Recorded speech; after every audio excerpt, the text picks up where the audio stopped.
There's something that's very important in business that you do, in any industry that you work, is communication. And if you're going to be successful in whether it's with a client or with a vendor or a carrier or a customer's customer, you have to be clear with your communication. I'm very deliberate and careful on how I answer questions.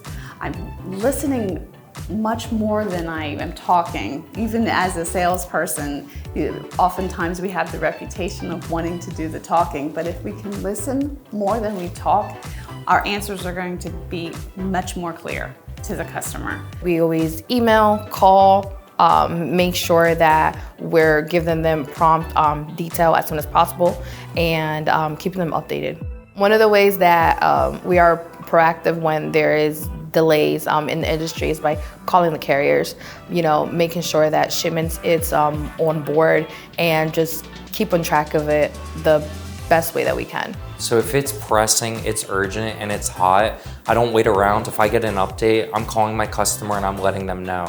I ensure effective communication with clients and carriers by just being prompt, reaching out and having that high sense of urgency. Like whenever anything is going wrong, make sure you get in front of your customer, be proactive, reach out to them in a timely manner. And as long as you have clear communication, there's normally no issues. One of the ways that we need to adapt when market is changing is when one of the carriers can go out of business, the rates are increasing, and we need to let our customer know ahead of time of what's going on. A lot of my work revolves around LTL, and so that can be anything from just understanding the shipper as best as possible, some data collection that they may be able to provide, either running through Translogistics or some external data.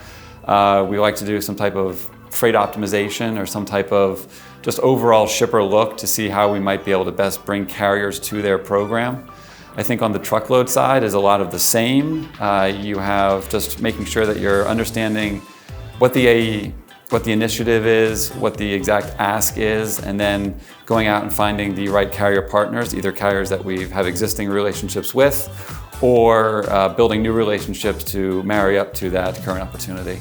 And just making sure there's good conversation and all of that, that we have a good understanding of just scope and function, and we're not just generically assigning a carrier to say, hey, this is either the cheapest or this is just someone that we just happen to pull out of our toolbox. We really want to make sure that we understand we're bringing the best option available.